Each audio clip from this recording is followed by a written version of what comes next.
चलिए दोस्तों, तो अब स्टार्ट करते हैं यहाँ पे पेमेंट ऑफ टैक्स का complete chart revision. Are you ready? चलिए, तो इसमें मेनली जो आपको पेमेंट ऑफ टैक्स में पढ़ने हैं तीन लेजर, वो है इलेक्ट्रॉनिक कैश लेजर, दूसरा इलेक्ट्रॉनिक क्रेडिट लेजर और तीसरा इलेक्ट्रॉनिक लायबिलिटी रजिस्टर। ओके, तो ये तीन लेजर आपको पढ़ना है। Electronic cash ledger, electronic cash ledger में ओके पैसा कैसे डिपॉजिट होता है और उसके बाद में उसका यूटिलाइजेशन कौन से पर्पस के लिए होता है। तो पैसा जो आप डिपॉजिट कर सकते हो, यानी आपका जो भी टैक्स लायबिलिटी आएगा, टैक्स लायबिलिटी में से आपको आईटीसी यूज करने पड़ेंगे, मतलब आपका इलेक्ट्रॉनिक क्रेडिट लेजर यूज करना पड़ेगा और इलेक्ट्रॉनिक क्रेडिट लेजर यूज करने के बाद जो बैलेंस रहेगा वो कैश लेजर से आप पे करोगे। पर कैश लेजर में पैसा कैसे आएगा?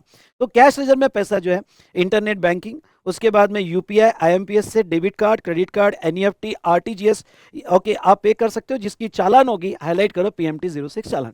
इस मोड से आप पैसा चालान के थ्रू पे करोगे और चालान से पेमेंट होने के बाद ओके आपका जो पैसा आपके इलेक्ट्रॉनिक कैश लेजर में जमा हो जाएगा। अब इलेक्ट्रॉनिक कैश लेजर कौन कौन से पर्पस के लिए यूज हो सकता है? कैश लेजर कौन कौन से पर्पस के लिए यूज हो सकता है? तो ये कभी कभी एक दो मार्क के लिए एमसीक्यू में आ सकता है। तो आपका electronic cash ledger output tax जो भी आपका होगा, टैक्स पेमेंट के लिए, इंटरेस्ट के लिए, पेनल्टी के लिए, फीस या एनी अदर अमाउंट पेबल होगा, ओके तो कोई भी आपका अमाउंट पेबल होगा तो उसके लिए यूज हो सकता है इलेक्ट्रॉनिक कैश लेजर। ओके, यहाँ पे special payment mode for OIDAR online money gaming. Okay, तो ये केस में देखो यहाँ जस्ट अ मिनट,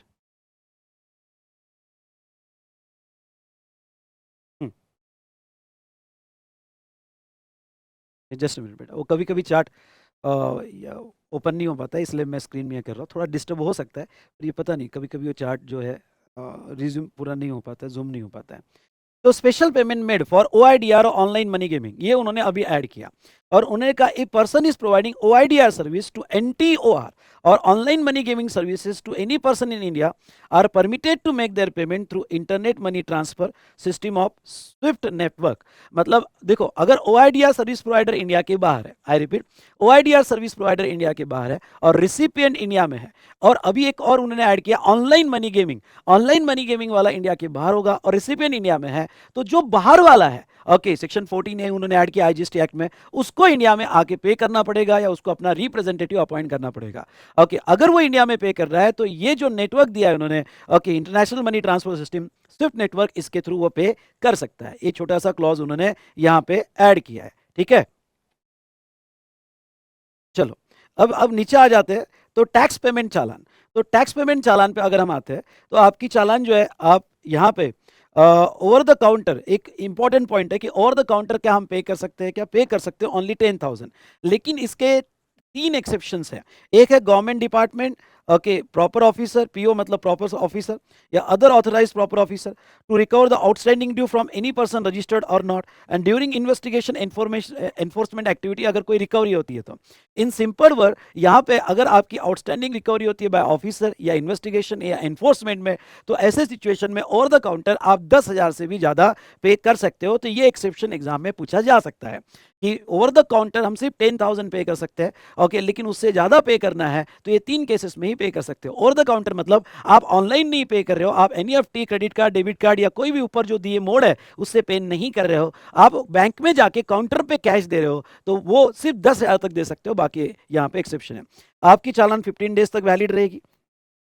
अगर कोई अनरजिस्टर्ड पर्सन पे करना चाहता है तो उसका टैक्स आइडेंटिफिकेशन नंबर के थ्रू पे किया जाएगा। नाउ यहाँ पे अगर आपका पैसा या सक्सेसफुली क्रेडिट हो गया तो आपका सीआईएन जनरेट होगा, आपका यहाँ पे सीआईएन जनरेट किया जाएगा जो 18 डिजिट का होगा। On receipt of CIN from collecting bank the same amount is credited to E cash ledger. If CIN is not generated तो आप जो है यहाँ पे पीएमटी 07 में कंप्लेंट फाइल कर सकते हो। Okay, date of credit to government account is deemed to be a date of payment, मतलब जिस दिन गवर्नमेंट अकाउंट में पैसा जाएगा उस दिन पे होगा, ये माना जाएगा। ओके, तो ये कुछ चालान के इंपॉर्टेंट पॉइंट्स हमने देखे। Okay, other aspects of challan, तो अदर एस्पेक्ट ऑफ चालान में CPI stand for common portal identification number, short note आ सकती है। सीपीआई यानी क्या? तो CPI stand for common portal identification number, मतलब क्या? मतलब जब आप यहाँ पे पोर्टल पे जाते हो और पीएमटी 06 चालान ओपन करते हो तो हर चालान को एक रेफरेंस नंबर आता है, उस रेफरेंस नंबर को CPIN कहते हैं। Okay, common portal identification number. Portal वो चालान को एक नंबर देता है, आइडेंटिफिकेशन नंबर देता है। It is created for every challan successfully generated. वो 14 डिजिट का यूनिक नंबर होता है। ओके, मतलब वो जैसे आपने चालान ओपन किया वहां एक नंबर असाइन हो जाता है बाय पोर्टल। उसके बाद में CPIN जो है remains valid for 15 days. CIN इसके ऊपर शॉर्ट नोट आ सकती है। It stand for challan identification number. जैसे ही आप जो है आपके बैंक के थ्रू पे कर देते हो तो पेमेंट होने के बाद आपका आपके चालान पे एक CIN जनरेट होता है। ये प्रूफ ऑफ पेमेंट होता है। ओके, और ये CIN जनरेट होना बहुत जरूरी है। अगर CIN जनरेट हुआ तो ये माना जाता है कि आपने पेमेंट कर दिया। It is generated by authorised bank या RBI when payment is actually received by such authorised bank और RBI and credited in relevant government account. Okay, it is indication of successful payment of account. या okay, यहाँ पे आपका successful payment हो गया, ये CIN बताता है। CIN is communicated, okay, CIN is communicated by authorized bank to a taxpayer as well as GSTN, और ये 18 डिजिट का होता है जिसमें 14 डिजिट आपके CPIN होते हैं और 4 डिजिट आपका बैंक कोड होता है। तो इस तरह से CIN पे एक आधी शॉर्ट नोट पूछी तो वो मैंने कवर कर लिया है। हाँ, utilisation of major head and minor head. Okay, इस कॉन्सेप्ट को समझ लो, utilisation of major and minor head. अब समझ लो यहाँ पे वो कहना क्या चाहते हो। सेक्शन 14, यहाँ सेक्शन 49 PMT 09 चालान। ओके, ये थोड़ा कॉन्सेप्ट को समझ लेना। यहाँ पे वो ये कहना चाहते हैं कि समझ लो आपके कैश लेजर में अलग अलग हेड होते हैं। आपके कैश लेजर में एग्जाम्पल के तौर पे हम ऐसा ले लेते हैं कि मेजर हेड जो है, ओके, मेजर हेड जो है वो IGST, उसके बाद में CGST, उसके बाद में SGST और उसके बाद में सेस। और माइनर हेड जो होते हैं, ओके, आपके कैश लेजर ऐसा दिखता है। माइनर हेड में ओके आपका होता है tax, okay, tax, interest, penalty, late fee और अदर ड्यूज, इस तरह से होता है। तो आपका अब समझ लो आपने पैसा डिपॉजिट कर दिया। ओके, आपने टैक्स में पैसा डिपॉजिट कर दिया 10,000 रुपए, इंटरेस्ट में 2,000 रुपए। ओके, और ये आपने पैसा डिपॉजिट किया आपके कैश लेजर में, आपके कैश लेजर में पैसा डिपॉजिट किया। मैं स्पेशली बात कर रहा हूँ कैश लेजर की। ओके, CGST का 20,000 आपने डिपॉजिट किया, SGST का 30,000 आपने डिपॉजिट किया। ओके, और लेट फी में समझ लो 1,000 डिपॉजिट किया। तो ये आपने PMT 06 चालान से पैसा आपके कैश लेजर में डिपॉजिट कर दिया। फिर आपकी लाइबिलिटी जो है वो आपकी लाइबिलिटी समझ लो यहाँ पे इस मंथ में IGST की आई नहीं, आपकी लाइबिलिटी इस मंथ में CGST की, और CGST की आपकी लाइबिलिटी 25,000 है। ओके, ये आपका आउटपुट टैक्स है, और SGST की लाइबिलिटी 25,000 है। अब भाई साहब आपकी जो लाइबिलिटी है CGST की 25, SGST की 25, और आपने तो CGST में कैश डिपॉजिट किया 20, और SGST में भी समझ लो 20, SGST में भी आपने 20,000 डिपॉजिट किया। तो अब ये जो है अगर मैं 20 डिडक्ट कर दूं तो भी 5,000 पेबल आएगा। तो अब मैं क्या ये कैश में दूं, या फिर जो मैंने एक्स्ट्रा डिपॉजिट करके रखा IGST में, इंटरेस्ट में, लेट फी में, तो ये जो मैंने एक्स्ट्रा डिपॉजिट करके रखा हुआ है, क्या मैं ये जो मेरी एक्स्ट्रा लाइबिलिटी आ रही है उसमें यूज कर सकता हूं क्या? तो यस, आप किसी भी माइनर हेड का, सुनिए, किसी भी माइनर हेड का बैलेंस ओके आप दूसरे माइनर हेड में शिफ्ट कर सकते हो। यानी IGST का टैक्स का बैलेंस आप इधर शिफ्ट कर सकते हो, इंटरेस्ट का भी आप शिफ्ट कर सकते हो। आपको एक PMT 09 चालान फाइल करना पड़ेगा, और PMT 09 चालान फाइल करके आपको जो ये बताना पड़ेगा कि आप शिफ्ट कर रहे हो, मतलब आप IGST को नील कर रहे हो, और उसमें का आप 5,000 CGST में, 5,000 SGST में शिफ्ट कर रहे हो, प्लस इंटरेस्ट का भी आप शिफ्ट कर रहे होगे, तो इंटरेस्ट का भी कर सकते हो 2,000 रुपए, 1,000 शिफ्ट कर दिया आपने, इधर बैलेंस बढ़ा दिया, और अब ये बढ़ा हुआ बैलेंस आप आउटपुट टैक्स लायबिलिटी के लिए यूज कर सकते हो। इन सिंपल वर्ड, आप कोई भी मेजर हेड का बैलेंस, माइनर हेड का बैलेंस किधर भी कैश लेजर में शिफ्ट कर सकते हो। नॉट ओनली दिस, आप अगर आपका DDP होगा, सुनिए मेरी बात, अगर DDP होगा और एक DDP में कैश बैलेंस कम आ रहा है, दूसरे DDP में कैश लेजर में पड़ा हुआ है, तो आप इस DDP का बैलेंस दूसरे DDP में भी शिफ्ट कर सकते हो, प्रोवाइडेड दैट आपके कोई आउटस्टैंडिंग ड्यूज नहीं होने चाहिए यहाँ पे। तो वो सिचुएशन में इसका बैलेंस दूसरे DDP को भी शिफ्ट कर सकते हो। ये एक इंपॉर्टेंट प्रोविजन थी, और ये सेक्शन 49 था कि आप ओके आप DDP में भी शिफ्ट कर सकते हो, 2545 है, और आप आपके कैश लेजर में भी शिफ्ट कर सकते हो। और कैसे शिफ्ट करोगे, तो आपको किसी भी तरह से कोई भी माइनर हेड और मेजर हेड का शिफ्टिंग अलाउड है। ओके, तो लास्ट कंक्लूड करते हैं ई कैश लेजर को। तो ई कैश लेजर को अगर हम कंक्लूड करने जाए तो ई कैश लेजर में जो आप पैसा डिपॉजिट करोगे वो क्रेडिट होगा, जो पैसा आप डिपॉजिट करोगे वो क्रेडिट होगा। ओके, डिपॉजिट क्रेडिट होगा। ओके, और TDS TCS very important, TDS TCS अगर आपका कोई कट हुआ होगा तो वो कैश लेजर में क्रेडिट में आएगा, और इसका पैसा ओके आप लायबिलिटी पे करने के लिए, आपका टैक्स होगा, इंटरेस्ट होगा, फीस होगा, तो उसके लिए यूज कर सकते हो। और बैलेंस अगर बचता है, क्योंकि आपने एक्स्ट्रा डिपॉजिट करके रख दिया कैश लेजर में और बाद में आपका बैलेंस बचता है, तो वो आप कैरी फॉरवर्ड भी कर सकते हो या उसका रिफंड भी क्लेम कर सकते हो।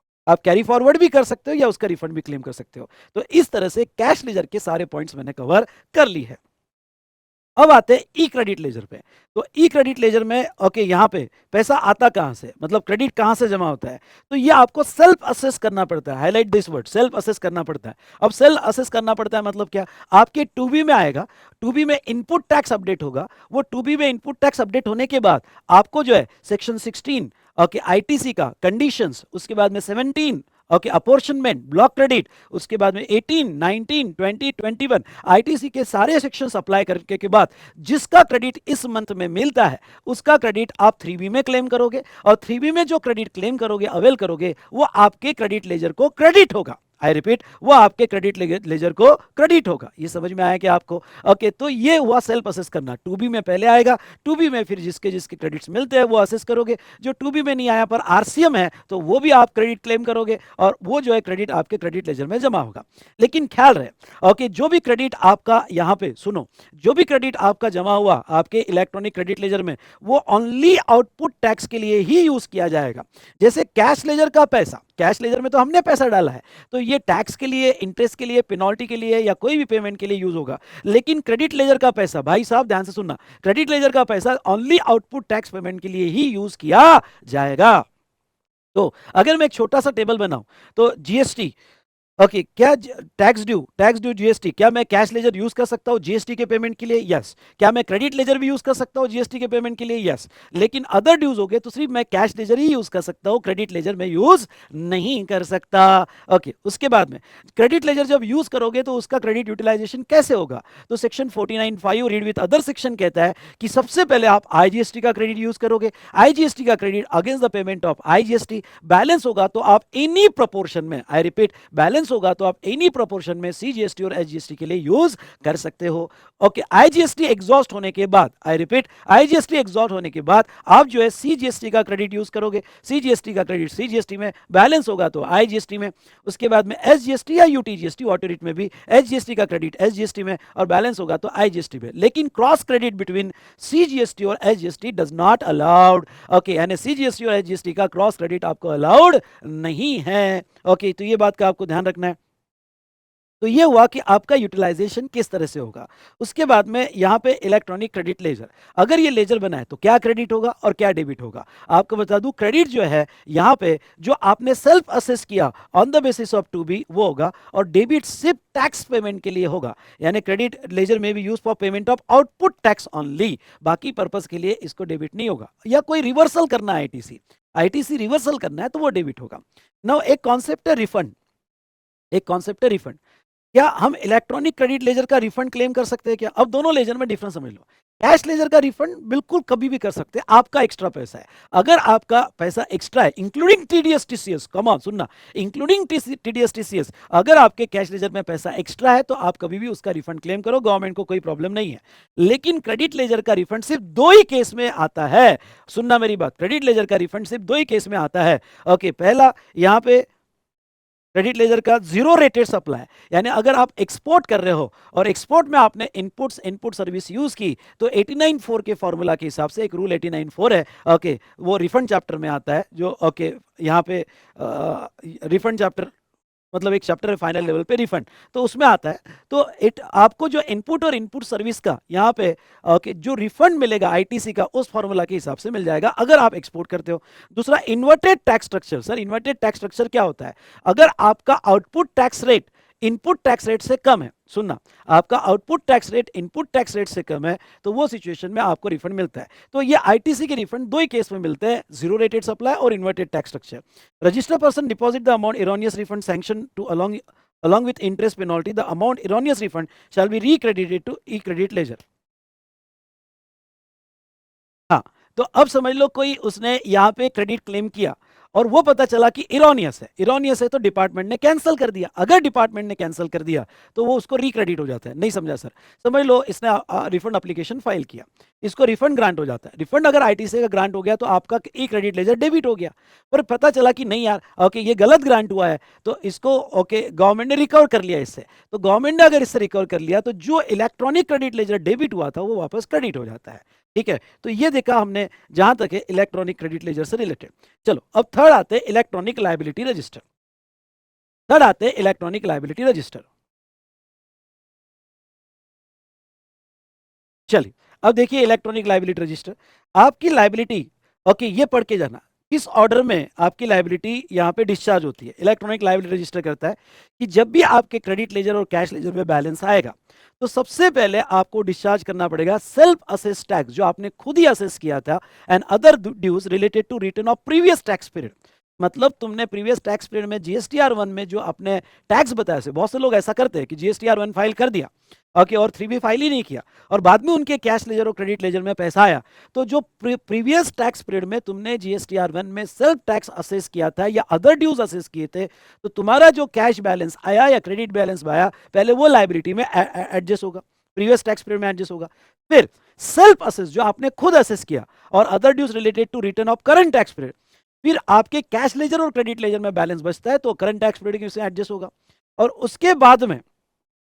उसके बाद में यहाँ पे any other amount payable under this act including demand और रिकवरी, बाकी फिर थर्ड जो होता है आपकी जो डिमांड या रिकवरीज होगी तो उसके अगेंस्ट में एडजस्ट किया जाएगा, उसके अगेंस्ट में एडजस्ट किया जाएगा। उसके बाद में utilization of electronic liability register. तो अब ये आपकी जो लायबिलिटी है, ये लायबिलिटी इलेक्ट्रॉनिक लायबिलिटी रजिस्टर को डेबिट होती है, टैक्स इंटरेस्ट फीस डेबिट होता है, और कोई अदर ड्यूज होगा, okay, amount payable toward output tax होगा तो वो डेबिट होता है। अब ये डेबिट कैसे एडजस्ट होता है, तो पहले क्रेडिट लेजर एडजस्ट होता है, फिर कैश लेजर एडजस्ट होता है। हाँ, पहले ये होता है और फिर ये होता है, तो आपका डेबिट इस तरह से एडजस्ट किया जाता है। Now certain liability only to be discharge through cash ledger. हाँ, ये इंपॉर्टेंट पढ़ के जाना, कुछ लायबिलिटी जो है ओनली कैश लेजर के थ्रू डिस्चार्ज होगी। Amount deducted under, okay, TDS, TDS और टीसीएस के लिए आप आईटीसी यूज नहीं कर सकते, ये तो कैश लेजर से ही, सामने वाले का टीडीएस टीसीएस काट रहा हो तो ये तो कैश लेजर से ही जाएगा। उसके बाद में रिवर्स चार्ज बेसिस के लिए आप क्रेडिट लेजर यूज नहीं कर सकते। कंपोजिशन स्कीम का पेमेंट होगा, सेक्शन 10 का तो नहीं यूज कर सकते।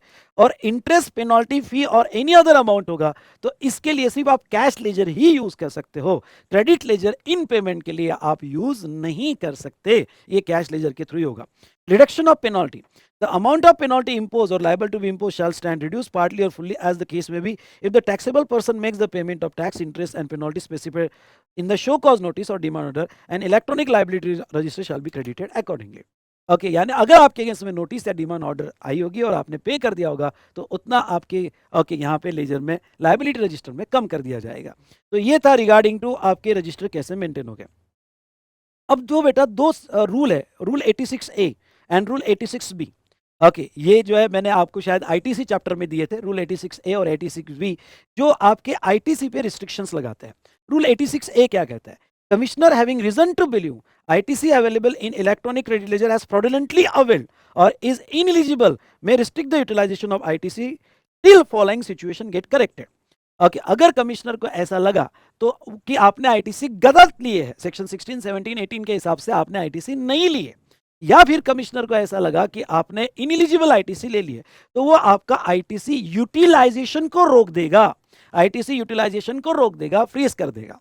ओके, कौन कौन सी सिचुएशन में, ये सिचुएशन लर्न करके जाना, कब उसको लग सकता है कि आपने फ्रॉडुलेंटली लिए, तो टैक्स इनवॉइस और डेबिट नोट और other issued by non existent supplier और RP not doing the business from registered places. आपने ऐसे सप्लायर के इनवॉइस पे आईटीसी लिया जो एग्जिस्टेंस में ही नहीं है, या जो प्लेस ऑफ बिजनेस बता रहा है वो प्लेस ऑफ बिजनेस पे उसका बिजनेस ही नहीं है, सो डमी फेक इनवॉइस हो सकता है, तो वो आपका इसका यूटिलाइजेशन रोक देगा। या विदाउट रिसिप्ट ऑफ गुड्स और सर्विस और बोथ, ये सेक्शन 16 की एक कंडीशन है कि आईटीसी तभी मिलते हैं जब आपको गुड्स और सर्विसेज रिसीव हुई। अब आपको गुड्स और सर्विसेज रिसीव ही नहीं हुई तो फिर आप, ओके, वो गलत आईटीसी कहा जाएगा, इनएलिजिबल आईटीसी कहा जाएगा और उसका यूटिलाइजेशन ऑफिसर रोक सकता है। Next, ITC avail in respect of tax which has not been paid by the supplier, आपके सप्लायर ने टैक्स नहीं पे किया, और वो टैक्स नहीं पे किया मतलब 3B नहीं फाइल किया, अगले साल के सितंबर एंड तक, अगर आपको याद होगा तो अगले साल के सितंबर एंड तक आपके सप्लायर ने अगर 3B नहीं फाइल किया होगा तो उसका आईटीसी ऑफिसर रोक सकता है। या RP taking ITC is not existence और not doing the business from registered place, या जो आईटीसी ले रहा है वही फेक है, जो लेने वाला है वही फेक है, वो बिजनेस नहीं कर रहा है।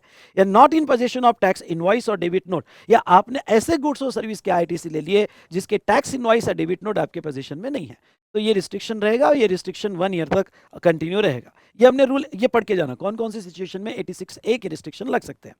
86B का एक रिस्ट्रिक्शन है आपके आईटीसी पे। अब 86B का क्या रिस्ट्रिक्शन है आपके आईटीसी पे, तो थोड़ा इसको समझ लेना। वो क्या कहता है, एक डायग्राम से समझाता हूं। Let's take example month of April. Okay, ये मंथ ऑफ अप्रैल में आपका इनपुट्स कैपिटल गुड्स और इनपुट सर्विस आपने लिया, इनवर्ड सप्लाई है। ओके, और आपका आउटवर्ड सप्लाई है। ओके, ये मंथ में समझ लो केस वन लेते हैं। केस वन में आपके इलेक्ट्रॉनिक क्रेडिट लेजर में ओपनिंग बैलेंस 2 लाख है और अप्रैल का आईटीसी आपका 9 लाख का आया। अज्यूम अप्रैल का आईटीसी आपका 9 लाख का आपने लिया, टोटल आईटीसी आपके पास 11 लाख आया। अब केस वन ये लेते हैं कि आपका इस मंथ का टैक्सेबल सप्लाई का, ध्यान सुनना, ओके, आपका इस मंथ का टैक्सेबल टर्न सप्लाई का टर्नओवर 45 लाख हुआ। तो अब ये रूल 86 भी कहता है कि जो रजिस्टर्ड पर्सन जिसका यहाँ पे value of taxable supply excluding exempt supply, excluding zero rated supply, value of taxable supply जो है उसका यहाँ पे बिलो 50 लाख होगा, तो एक्सक्लूडिंग एग्जाम्ड या ZRS बिलो 50 होगा, तो उसको ये कंडीशन अप्लीकेबल नहीं होगी, यानी रूल 86 बी का रिस्ट्रिक्शन अप्लीकेबल नहीं होगा। मतलब क्या, मतलब देखो, restriction of rule 86 B not applicable. Restriction क्या है, रिस्ट्रिक्शन में आगे बताऊंगा क्या है। मतलब ये हुआ कि मतलब ये पूरा आईटीसी यूज कर सकते हैं। समझ लो इसका टैक्सेबल सप्लाई कितना था, टैक्सेबल सप्लाई 45 लाख, 45 लाख का 18% उसका टैक्स आ रहा है 8.1, तो वो 8.1 के लिए क्या अपना पूरा आईटीसी यूज कर सकते हैं क्या? यस, उसके पास 11 लाख का आईटीसी है। अगर उसके पास 11 लाख का आईटीसी है तो पूरा का पूरा आईटीसी यूज कर सकता है और बैलेंस कैरी फॉरवर्ड कर सकता है। इसके आईटीसी यूटिलाइजेशन पे कोई रिस्ट्रिक्शन नहीं रहेगा और ये पूरा आईटीसी यूज करेगा। लेकिन समझ लो टैक्सेबल सप्लाई की वैल्यू अगर उस मंथ की, जो मंथ का हम कैलकुलेट कर रहे हैं, अगर टैक्सेबल सप्लाई की वैल्यू 50 लाख के ऊपर है एक्सक्लूडिंग एग्जाम सप्लाई, यस मतलब एग्जाम सप्लाई या जीरो रेटेड सप्लाई, इसको छोड़ के टैक्सेबल सप्लाई की वैल्यू 50 लाख के ऊपर है, तो वो सिचुएशन में रूल 86 का रिस्ट्रिक्शन अप्लीकेबल हो जाएगा। और रूल 86 का रिस्ट्रिक्शन क्या कहता है? रूल 86 का रिस्ट्रिक्शन ये कहता है कि आउटपुट टैक्स आपका जो भी आएगा, समझ लो आपकी टैक्सेबल वैल्यू 52 लाख थी, 52 लाख का ओके आपका टैक्स आया 9.36 लाख, तो अगर आपका आईटीसी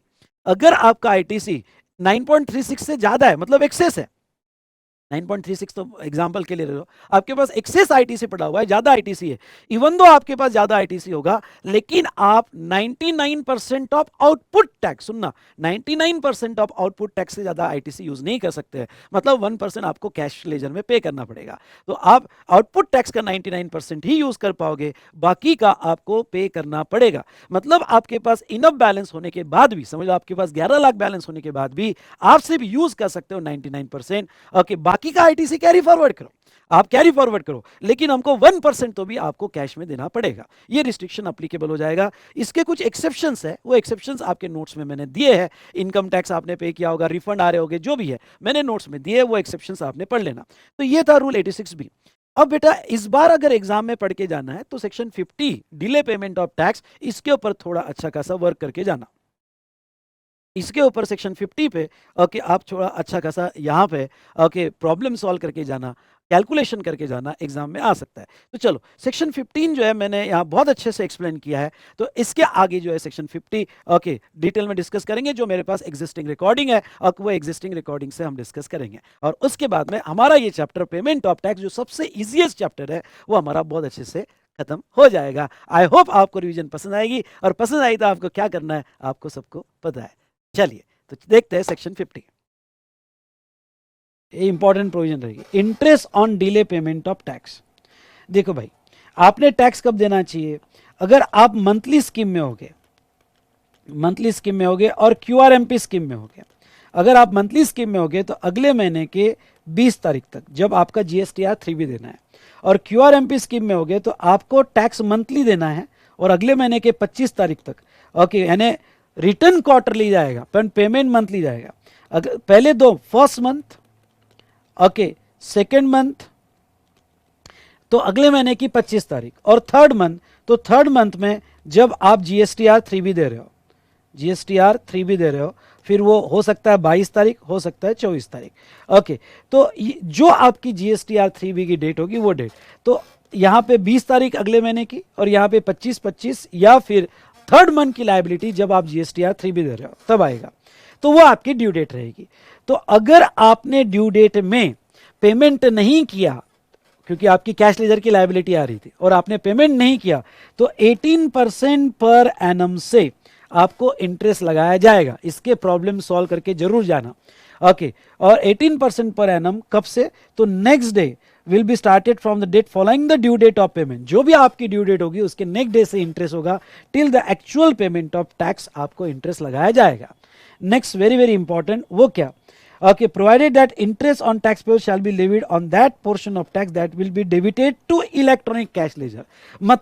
मतलब ये हुआ कि आपकी ग्रॉस लायबिलिटी है, आपकी ग्रॉस लायबिलिटी है, ध्यान से सुनना, और आपकी ग्रॉस लायबिलिटी है 50 लाख रुपए, 50 लाख रुपए, जिसमें से आईटीसी जो है आपका वो है 30 लाख रुपए। यानी आपकी जो ओके इलेक्ट्रॉनिक क्रेडिट लेजर से देना आएगा, सॉरी इलेक्ट्रॉनिक कैश लेजर से, तो जो इलेक्ट्रॉनिक कैश लेजर से देना आएगा वो कितना आएगा भाई, वो आएगा 20 लाख रुपए।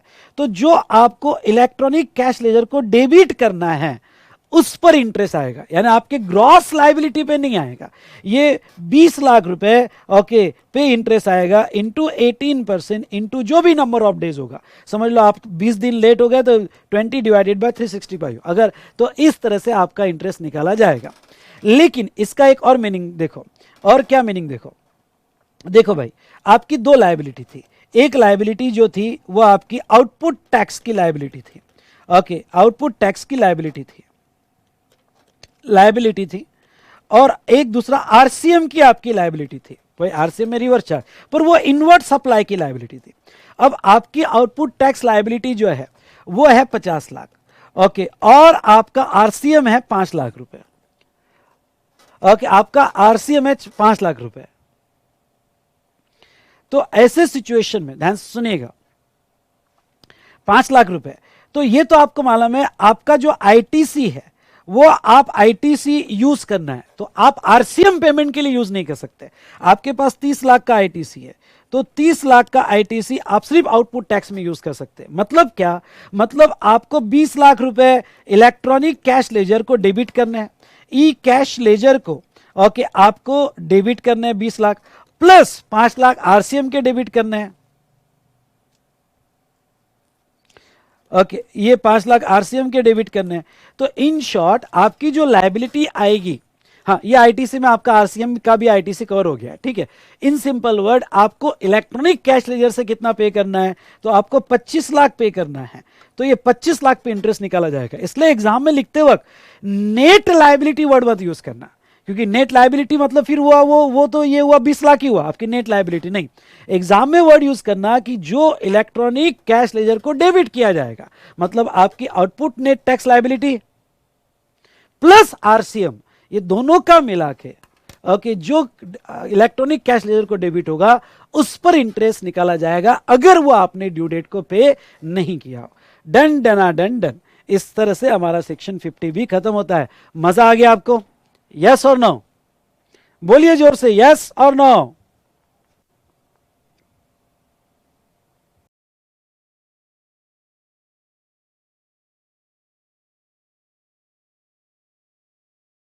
चलिए बेटा, अब नीचे टेबल पे आ जाओ, आप नीचे टेबल पे आ जाओ। आपको section 50 read with rule 88B, rule में थोड़ा और चीज क्लैरिफाई किया है। और देखो क्या, अब देखो इंटरेस्ट जो है यहां पे, सुनो, इंटरेस्ट जो है यहां पे 3 तरीके से लगाए गए हैं। 88B सबसेक्शन 1 रीड विथ, मतलब सेक्शन 50 में मैं एक्सप्लेन कर चुका हूं, साथ साथ में रूल 88B भी दिया है। If tax has been belatedly paid through credit balance on account of delay filing of return, on account of delay filing of return before commencement of proceeding under section 73 और 74, simple word में ये 73 74 बाद में देखेंगे, okay ये अभी कोई relevant नहीं है, पहले समझ लो। अगर आपका, सुनो, आपका बिलेटेड पेमेंट है और आपका टैक्स मतलब आउटपुट टैक्स, और ये आउटपुट टैक्स का बिलेटेड पेमेंट है, तो सेक्शन 50 सबसेक्शन 1 में क्या रेट ऑफ इंटरेस्ट है बेटा? 18% पर एनम। कब से आपको इंटरेस्ट लगेगा? Interest to be paid for a period of delay in filing said return beyond the due date up to date of filing GSTR 3B, यानी next day after due date till the date of filing your GSTR 3B and till the date of payment, okay यानी आपका interest जो लगेगा वो आपका next day से calculate होगा, और कितना अमाउंट पे टैक्सेबल होगा? तो जो आप इलेक्ट्रॉनिक कैश लेजर से पे करोगे, इलेक्ट्रॉनिक कैश लेजर से पे करोगे मतलब net tax payable after ITC plus tax under RCM, tax under RCM. Okay, तो उतने अमाउंट पे आप यहां पे करोगे। ठीक है, डन। चलो अब नहीं, ये तो सिंपल था, सेक्शन 50 सब सेक्शन 1 का इंटरेस्ट। ओके, आप जो है यहां पे नेक्स्ट डे से पे करोगे और नेक्स्ट डे से जो पे करोगे आप आपकी net GST liability plus RCM, जो पेमेंट आप इलेक्ट्रॉनिक कैश लेजर के थ्रू करोगे। यहां तक समझ में आया? चलिए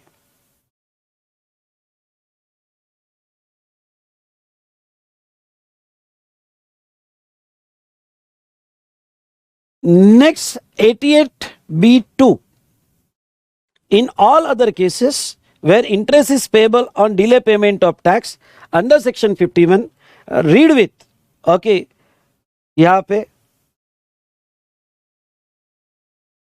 read with section 77 and section 78, sorry section 70, यहां लिख दो section 73 and section 74, the amount of tax which remains unpaid, okay, यहां पे देख लेना, the amount of tax which remains unpaid यानी आपके ग्रॉस अमाउंट पे, आपके ग्रॉस अमाउंट पे इंटरेस्ट लगेगा, ग्रॉस अमाउंट पे इंटरेस्ट लगेगा।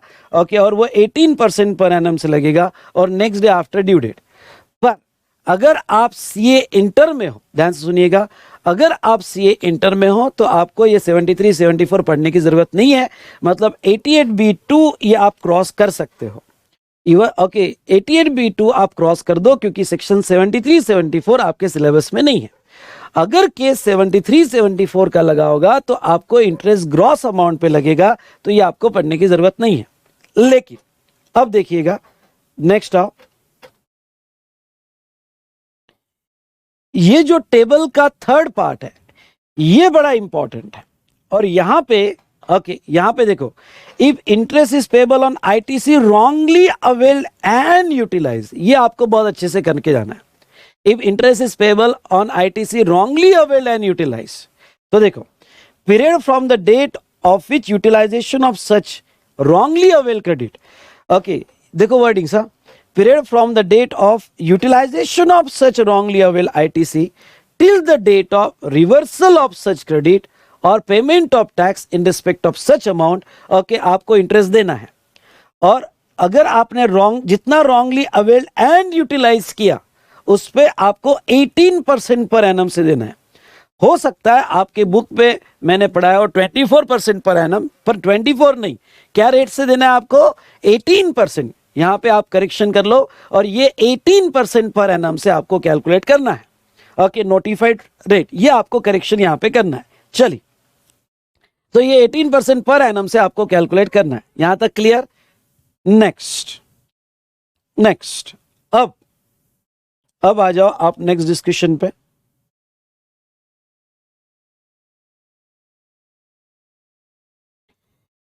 ये जो एक्सप्लेनेशन है, ओके, ये एक्सप्लेनेशन देखिएगा, ठीक है। अब ये क्या कहता है, देखो, ITC wrongly avail shall be constitute to have been utilized when balance in e-credit ledger fall below the amount of ITC wrongly availed, underline, fall below the amount of ITC wrongly availed, and the extent of such utilization of ITC shall be the amount by which balance in e-credit ledger fall below the amount of ITC wrongly availed। Sir underline के अलावा कुछ समझ में नहीं आया तो ठीक है ना, मैं पढ़ाने वाला हूं ना आपको। Next, date of utilization of such ITC shall be taken to be as under, if balance in e-credit ledger fall below the amount of ITC wrongly availed on account of payment of tax through said return, the date of utilization of such ITC shall be earlier of date on which return is due to furnish or actual date of filing return, उस दिन date of utilization माना जाएगा। B, when balance in e-credit ledger fall below the amount of ITC wrongly availed in all other cases, बाकी अगर return की cases other cases होगी, the date on which utilization of such ITC shall be the date of debit to electronic credit ledger. All other cases मतलब वो situation में आपका जो balance है रिफंड दे दिया, रिफंड की वजह से डेबिट कर दिया। सर ये कुछ भी समझ में नहीं आया। ओके मैं बैठा हूं, समझेगा। ओके सर यहाँ तक हमने अंडरलाइन किया उतना ही इनफ है, अंडरलाइन किया उतना ही समझ में आया तो इनफ है। ठीक है चलो ये दोनों पॉइंट मैं आपको बहुत अच्छे से समझाता हूं। अब आ जाओ, आपके नोट्स में मैंने एक प्रॉब्लम दिया हुआ है और ये प्रॉब्लम पे आ जाओ।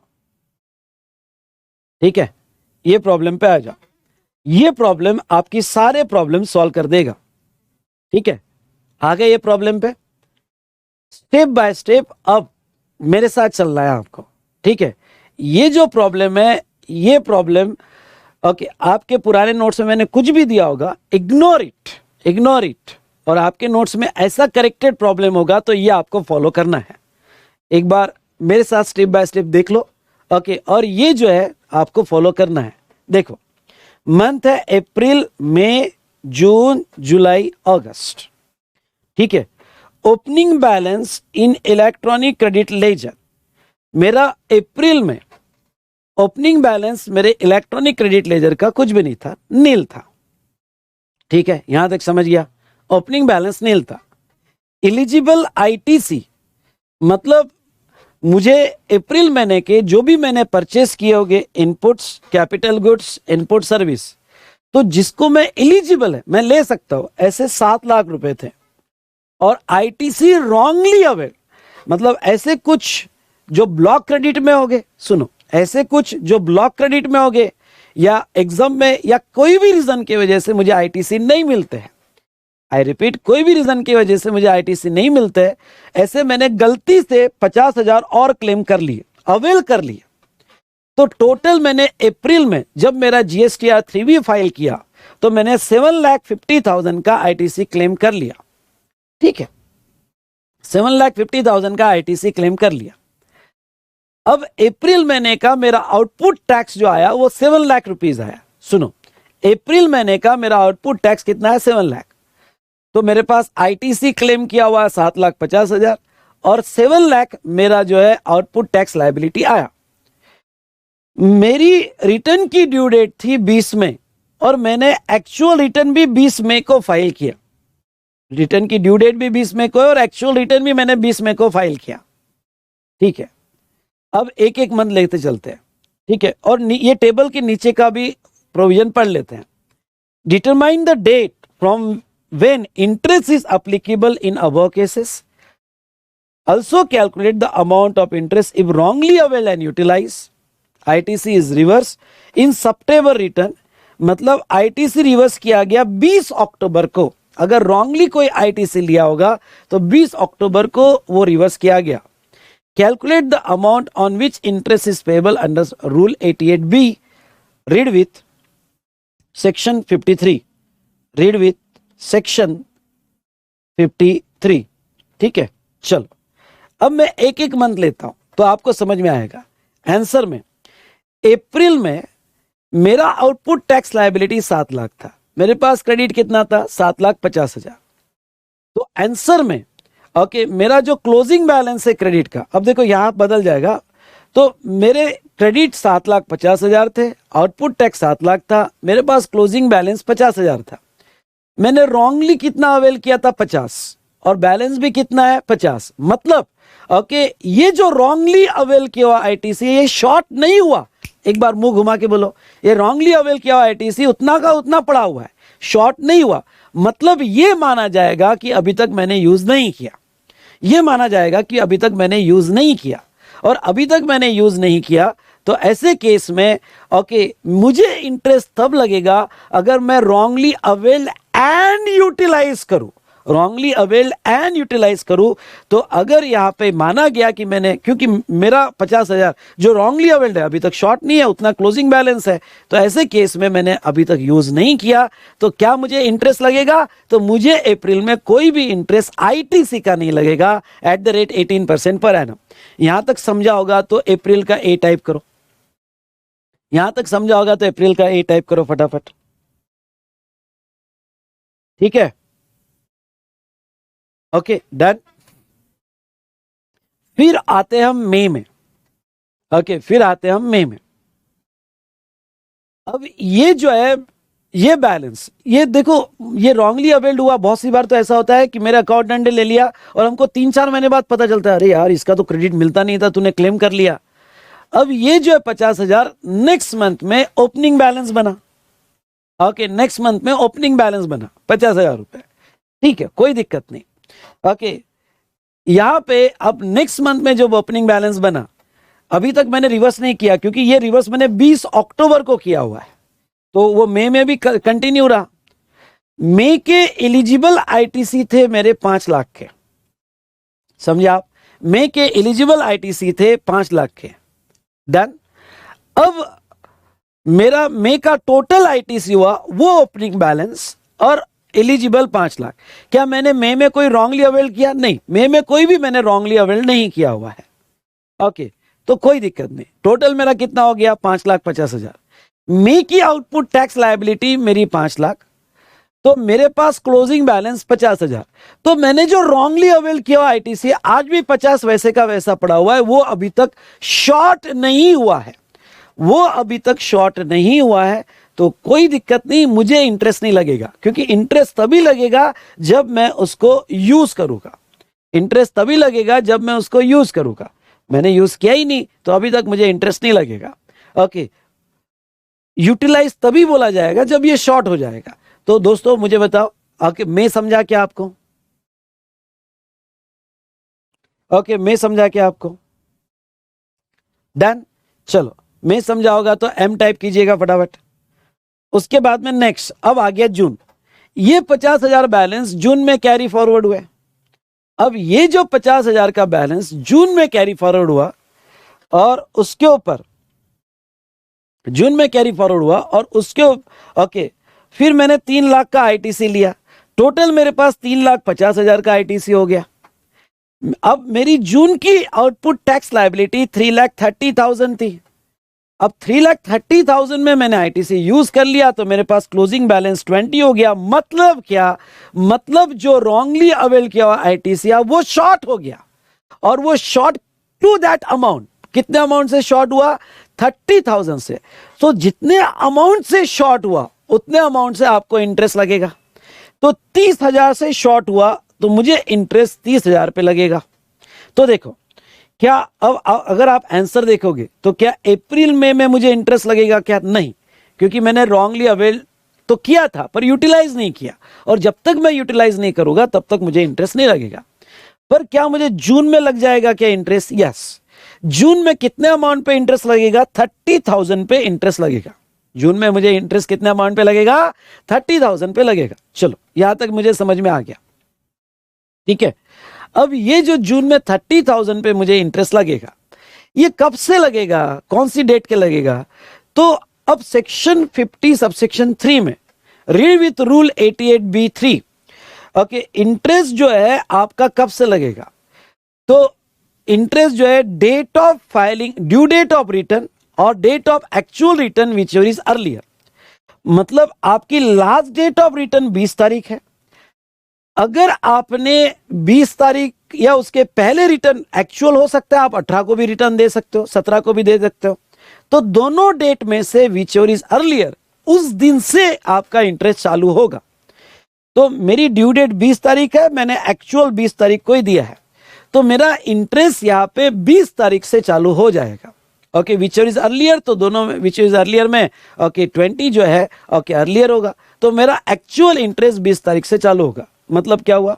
मतलब अब सर तो 20 से होगा या 21 से? नहीं, ओके यहां पे जो इंटरेस्ट की डेट होगी डेट ऑफ यूटिलाइजेशन, और डेट ऑफ यूटिलाइजेशन जो है वो ड्यू डेट नेक्स्ट डे नहीं, नेक्स्ट डे नहीं, date of utilization date of return और ड्यू डेट ऑफ रिटर्न या actual filing return which is earlier.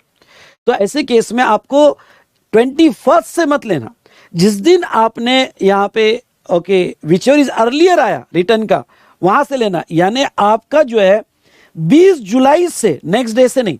देखो delay payment of output tax होगा सेक्शन 50 सबसेक्शन 1 का, तो वहां नेक्स्ट डे से लेना।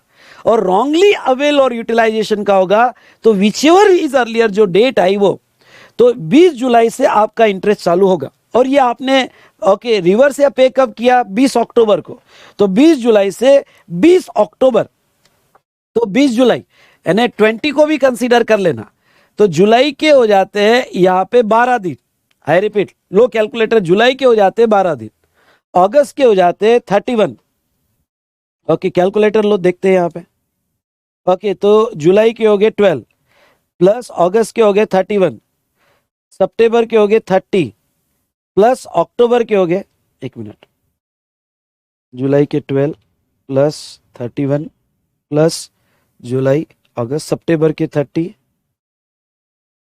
प्लस अक्टूबर के 20, तो यहाँ पे 93 डेज। एक बहुत इंपॉर्टेंट बात है कि नेक्स्ट डे से नहीं लेना है, आपको डेट ऑफ यूटिलाइजेशन से ही लेना है। तो 93 डेज का 18% पर एनम से okay divided by 365 1376 round up करके आपका आ जाएगा।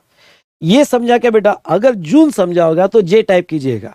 तो यहाँ पे 50,000 रुपये लगेगा या जितना शॉर्ट हो गया उतना, तो जितना शॉर्ट हो गया, कितने से शॉर्ट हो गया, 30,000 से शॉर्ट हो गया, तो जितना शॉर्ट हुआ उतने से लगेगा। यहां तक समझा क्या?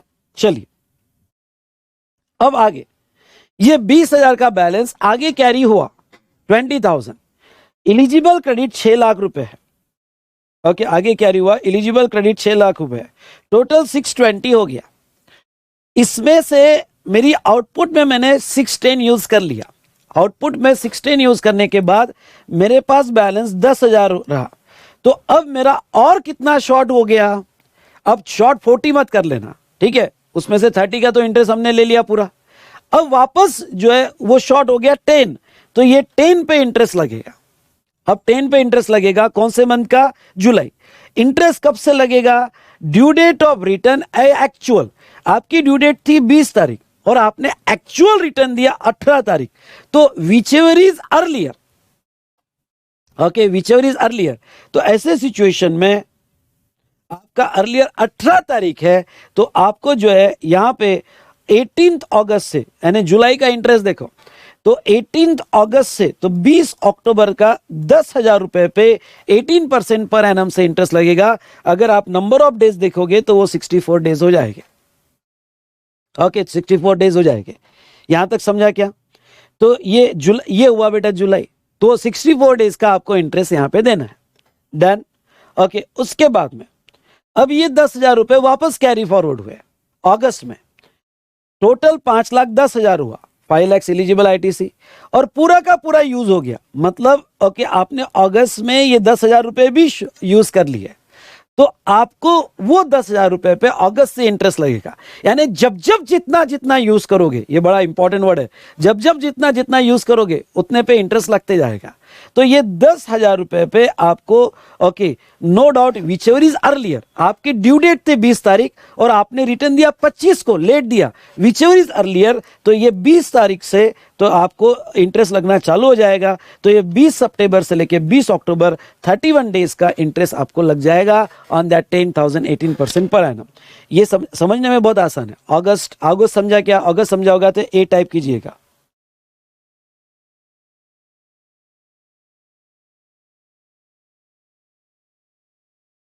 ओके तो ये अब आपका एक सवाल आ सकता है कि सर हो सकता है कि आगे के मंथ में हमारे आईटीसी बढ़ गए, देखो यानी आपका अब 20 आया था, ओके हो सकता है आपके आईटीसी बढ़ गए होगे तो फिर इंटरेस्ट नहीं आएगा क्योंकि सफिशिएंट बैलेंस है।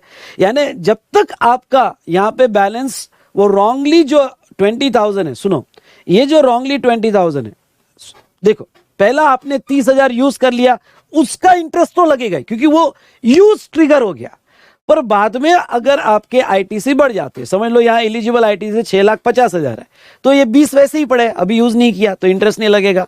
फिर आगे बढ़ जाते हैं तो वैसे ही पड़े, पर कभी अगर फ्यूचर में 20,000 से शॉर्ट हो गए, 20,000 से भी शॉर्ट हो गए, तो जितना आप यूज करोगे उतना इंटरेस्ट लगेगा। I hope you understood. तो चलिए ये था regarding to calculation of interest. अब आपको ये वाला पॉइंट समझ में आएगा।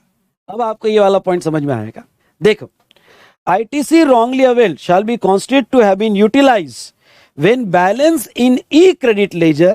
कब बोला जाएगा कि आपने यूटिलाइज किया? when balance in e credit ledger fall below the amount of ITC wrongly availed।